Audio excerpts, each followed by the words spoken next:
The first thing before I'm going to start this video, यदि आप मुझे personally जानते हैं, आप मेरे फैमिली मेम्बर्स हैं, फ्रेंड्स हैं या फिर रिलेटिव हैं, तो प्लीज़ इस वीडियो को मत देखिए, इसे स्किप कर दीजिए। प्लीज़ प्लीज़ प्लीज़, ये वीडियो आपके लिए नहीं है।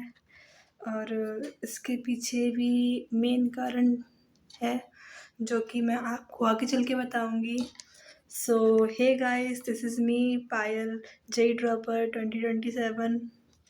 सो हर एक ड्रॉपर स्टूडेंट की एक अपनी कहानी होती है। ऑफ कोर्स वो कहानी अच्छी नहीं होगी तभी तो उसने ड्रॉप लिया है। सो मेरी भी एक कहानी है। आई होप आपको सुनकर अच्छा लगेगा। शायद आप रिलेट भी कर पाएँ या नहीं भी कर पाएँ, I don't know. So I start my story. तो बात स्टार्ट होती है मेरे बचपन से। तो मैं बचपन से ही बहुत पढ़ाई में इंटरेस्ट नहीं था मुझे। कभी भी मुझे इतना पढ़ाई में इंटरेस्ट रहा ही नहीं है। तो मेरे कभी भी नर्सरी के बाद 90+ नंबर तो किसी भी सब्जेक्ट में नहीं आए हैं। तो कहानी स्टार्ट होती है जब लॉकडाउन लगा। तब एक्चुअली मैं 7th क्लास में थी और मेरे घर के बगल में एक आंटी हैं जो होम ट्यूशन देती थी। तो मैंने लॉकडाउन में उनके पास जाना स्टार्ट किया एंड वो हमेशा मैथ्स पढ़ाती थी। तो मैंने 7th क्लास में पूरी बस मैथ्स ही पढ़ी उनसे, मैथ्स। और पता नहीं मैं क्यों ही पढ़ती रहती थी, मुझे उसमें मज़ा आने लगा था। और मैंने ये नहीं सोचा कि मेरे कितने नंबर आएँगे, मैं पढ़ूँगी, किस लिए पढ़ रही हूँ, बस क्वेश्चन सॉल्व करती थी, हो जाता था, तो बहुत अच्छा लगता था। एंड फिर 7th क्लास के एग्ज़ाम तो नहीं हुए ड्यू टू लॉकडाउन। देन मैं 8th में आई। देन मैंने फिर से उन्हीं आंटी से पढ़ा होम ट्यूशन। तो मेरे 8th क्लास में फर्स्ट टाइम 90+ नंबर आए मैथ्स में, फर्स्ट टाइम नर्सरी के बाद। देन मैंने कभी सोचा नहीं था कि मेरे 90+ नंबर आ जाएंगे। तो I was shocking at that time. And मैं बहुत खुश भी थी और थोड़ी हैरान भी थी कि मैंने किया है। देन फिर मैं 9th में आई। सो बेसिकली होता क्या है हमारे यहाँ कि 9th और 10th में जब कोई बच्चा आ जाता है तो हमारे यहाँ लोकल कोचिंग है वो जॉइन करनी पड़ती हैं, करनी ही पड़ती हैं। हमारा ट्रेंड है ये यहाँ का। तो मेरे भाई ने भी की थी, कज़न्स ने भी की थी, तो मैंने भी की। एंड 9th में मुझे एक टीचर मिले मैथ्स के जो कि बहुत ही अच्छा पढ़ाते थे। मुझे शुरू में रियलाइज़ नहीं हुआ कि वो इतना अच्छा पढ़ाते हैं और मैं पढ़ती चली गई क्योंकि मेरी मैथ्स तो पहले ही अच्छी थी। देन मैं पढ़ती चली गई और मेरे 9th क्लास में मैं फ़र्स्ट टाइम स्कूल में मैंने टॉप किया, फर्स्ट टाइम में। और मेरे परसेंटेज 90+ थे। एंड मैं बहुत खुश हुई और मैंने अपने टीचर्स को भी थैंक यू बोला। फर्स्ट टाइम में फर्स्ट आई, एक्चुअली मैं खुश तो बहुत ही होंगी। एंड देन मैं 10th में आई। 10th में भी यही रहा सेम, मैंने कोचिंग पढ़ी और सेम मैंने फिर से टॉप किया स्कूल में। मेरे 90+ परसेंटेज बने थे। एक्चुअली मैं यूपी बोर्ड से थी, तो यूपी बोर्ड में 90+ परसेंट बनना बहुत ही बड़ी बात होती है। तो मेरे बने थे और मेरे मैथ्स में 97 मार्क्स थे। सो बहुत ही खुश हुए थे घर वाले, पेपर में फ़ोटो आई थी और यही सब था। तो एक्चुअली एक तरह से मैं ओवर कॉन्फिडेंस ही हो गई थी, या फिर कह सकते हैं ओवर कॉन्फिडेंस तो क्या, फ़िलहाल जो भी है। तो मुझे अच्छा लगा और मैं ओवर कॉन्फिडेंस से भी चली गई थी थोड़ा। फिर बात आई 11th की।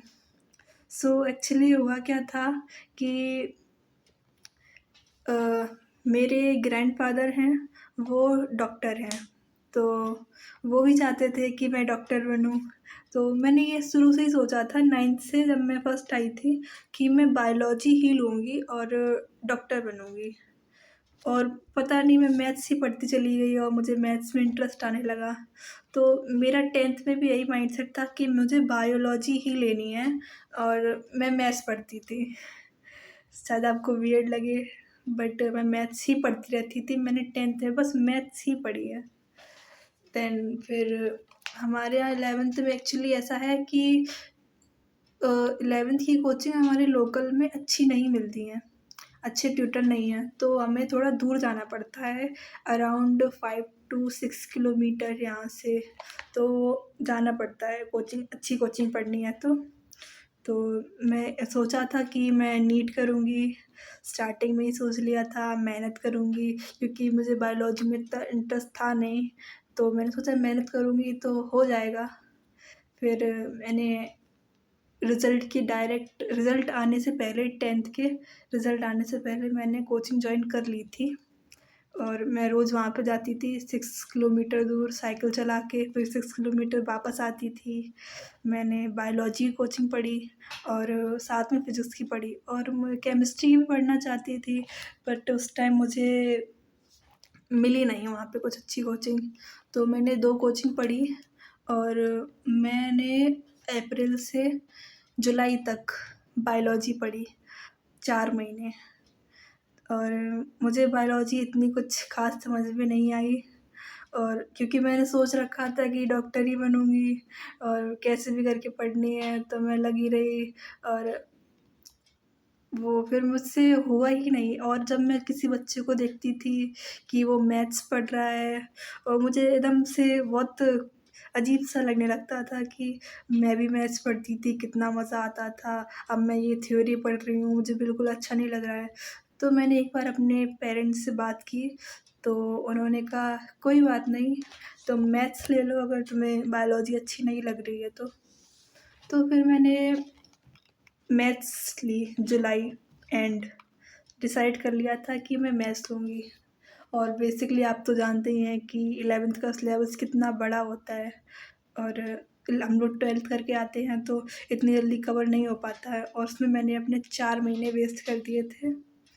तो अब बारी आई थी मैथ्स लेने की तो मुझे तो मैंने 10th के टीचर से ही पढ़ना था मैथ्स, तो वो हमारे लोकल में पढ़ाते थे और हम मेरी जो फिज़िक्स की कोचिंग थी वो दूर थी। तो मुझे फिज़िक्स भी समझ में आने लगी थी एक्चुअली बट मैं यहाँ पे अगर मैथ्स पढ़ती हूँ तो मुझे फिज़िक्स की छोड़नी पड़ेगी, अगर मैं फिज़िक्स पढ़ती थी तो मुझे मैथ्स की छोड़नी पड़ेगी। सो मेन सब्जेक्ट तो मैथ ही था, इसलिए मैंने फिज़िक्स की छोड़ दी और मैथ्स की पढ़ने लगी। और मैंने जुलाई लास्ट में जॉइन किया था, तो बेसिकली मेरा बहुत सारा सिलेबस छूट चुका था। वो मतलब मेरे कम से कम 6 टू 7 चैप्टर वहाँ कंप्लीट हो चुके थे, जो कि मेरे छूट गए थे। तो मैंने जैसे-तैसे कवर अप किया और मैंने 11th में फ़िज़िक्स नहीं पढ़ी, कोचिंग नहीं पढ़ी, जो भी पढ़ा मैंने खुद से ही पढ़ा, यूट्यूब से पढ़ा और मैंने यहाँ लोकल में एक केमिस्ट्री कोचिंग भी लगवा ली थी, जो कि मुझे इतना ख़ास कुछ समझ में नहीं आया बट स्कूल के लिए तो चल रहा था। तब मैंने डिसाइड नहीं किया था कि मुझे जेईई करना है, बस सोच लिया था कि हाँ, कर लूँगी, जेईई इतना भी क्या टफ़ होगा। नीट से तो क्या ही टफ होगा। I know I am wrong but मैंने यही सोचा था और मैंने जुलाई से मैथ्स ली और फिर मैं अपना लग गई उसमें। तो इतना लेट जॉइन करने की वजह से मेरा मैथ्स में भी कंसंट्रेशन लो हो गया, केमिस्ट्री के ट्यूटर अच्छे नहीं थे, तो केमिस्ट्री भी वीक हो गई और फिज़िक्स तो मैंने पढ़ी ही नहीं, तो फिज़िक्स भी अपने से कर ली तो वो भी वीक हो गई। तो ऐसे ही मैंने अपनी 11th वेस्ट कर ली। देन मैं 12th में आई, तो फिर मैंने सोचा कि ऐसे तो नहीं चलेगा, जेईई करना है, डिसाइड भी कर लिया था कि जेईई करना है।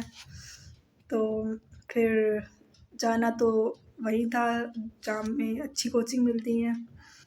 तो फिर मैं जाती थी वहाँ पे 6 किलोमीटर था, साइकिल से जाती थी, तो मैं वहाँ पे फिज़िक्स और केमिस्ट्री कोचिंग जाती थी और यहाँ पे वापस आकर मैथ्स की पढ़ती थी, जो कि बहुत लंबा डिस्टेंस था। मैं बहुत थक भी जाती थी 11th-12th में, और मैंने डमी ले रखी थी 11th और 12th में। शायद ये मेरी बहुत बड़ी भूल थी, क्योंकि मैंने डमी ये सोच के ली थी कि मैं कॉम्पिटिटिव एग्ज़ाम की तैयारी करूँगी, बट मैंने ऐसा कुछ किया नहीं। मैं मूवीज़ में लगी रही 11th, मैंने पूरी अपनी मूवीज़, वेब सीरीज़ इसी सब में निकाल दी। और क्योंकि मेरे पास नया-नया फ़ोन 11th में ही आया था, तो क्यूरियोसिटी होती है कि नया फ़ोन है, सब कुछ देख डालेंगे, छोड़ेंगे नहीं। तो बेसिकली यही हुआ मेरे साथ, ऐसे मैंने अपनी 11th वेस्ट कर दी। सो 11th वेस्ट हो जाने के बाद मेरा कॉन्फिडेंस चला गया था, बहुत लो फ़ील करने लगी थी मैंने अपनी 11th वेस्ट कर ली। बट फिर डिसाइड किया कि 12th भी करनी है, 90+% तो चाहिए ही चाहिए। रिलेटिव्स भी कहेंगे कि 10th में 90+ आए हैं, 12th में भी आने चाहिए। सो यही था। एंड देन 12th में मेरी एक्चुअली अचानक से मेरी बहुत ज़्यादा तबीयत ख़राब हो गई थी। इतनी मैंने 6 मंथ मैंने रेगुलर दवाई खाई है, जब से सितंबर टू मार्च कंटिन्यूअसली मैंने दवाई खाई है, और मुझे फिर भी आराम नहीं मिला था। और मुझे कोचिंग भी अपनी जानी छोड़नी पड़ी, क्योंकि वो 6 किलोमीटर था साइकिल से आने-जाने में, और मुझे आराम नहीं मिल रहा था। तो इस तरह से मेरी हाफ 12th भी बेकार हो गई। अब क्या ही कहें, 11th भी बर्बाद थी, 12th भी हो गई।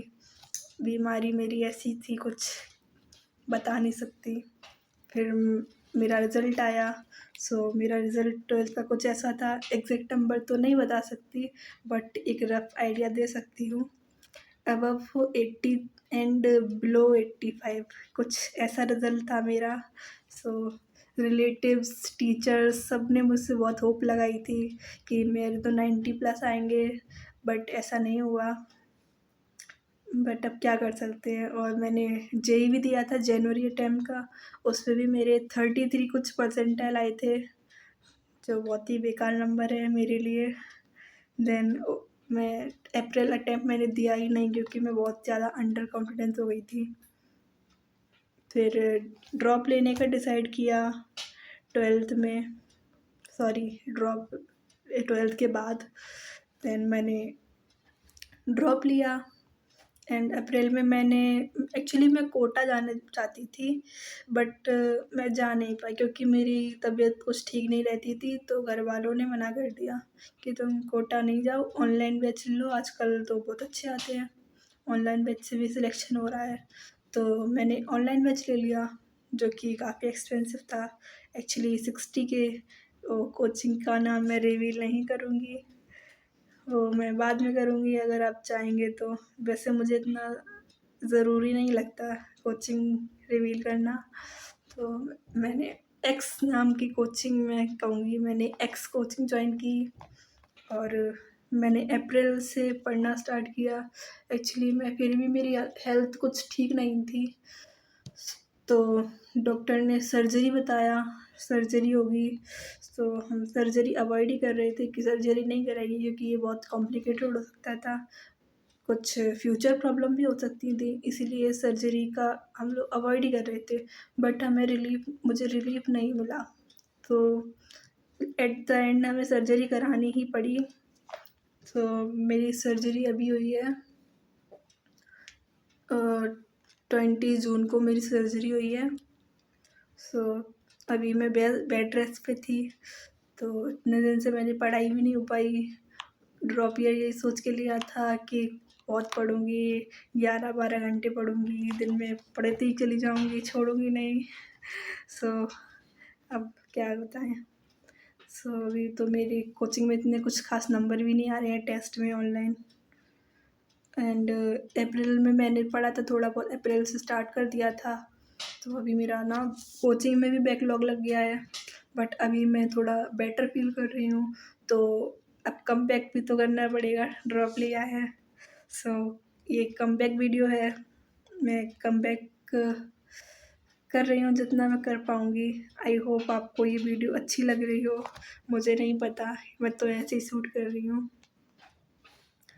और ओ गॉड, इतनी लंबी वीडियो इतनी लंबी नहीं करनी थी। सो ये वीडियो मैं इसलिए बना रही हूँ क्योंकि मुझे याद रहे कि मैं कमबैक करने की शुरुआत मैं कर चुकी हूँ और अब रुकना तो नहीं है। खैर, किस्मत ने जो किया मेरे साथ वो बहुत ही गलत था और मैं पढ़ाई करना चाहती हूँ, बहुत डेस्परेट हूँ मैं, बट बात तो वही है, हेल्थ इशू। सो और ये चैनल मैं प्राइवेट ही रखना चाहूँगी, अपने फैमिली मेम्बर से रिलेटिव और इवन फ्रेंड्स। और I know it is not possible, कभी ना कभी तो फ्यूचर में उन्हें पता चलेगा, बट वो बात की बात है। और इस चैनल पे मैं कभी भी पोस्ट करूँगी जो भी मुझे अच्छा लगेगा। ऐसा इवन मैंने कुछ डिसाइड नहीं किया है कि मैं क्या पोस्ट करूँगी और कब करूँगी। जो भी अच्छा लगेगा, आपसे कहने का मन करेगा, बस कैमरा ऑन किया और कह दिया। No editing, no filter and no makeup, बस सीधी बात, नो बकवास। आई डोंट नो इस पे व्यू आएंगे या नहीं, ये तो फिर बात की बात है, क्योंकि मैं इस पे ये अपनी खुशी के लिए कर रही हूँ। फिर जितने भी व्यू आए, आई डोंट केयर। और अगर आपको ये वीडियो अच्छा लगा है तो प्लीज़ कमेंट में बताएं। अगर आप इससे रिलेट कर पा रहे हैं तो भी बताएं, और कुछ एडवाइस देनी हो तो प्लीज़ बताएं। और थैंक यू, फिर मिलेंगे।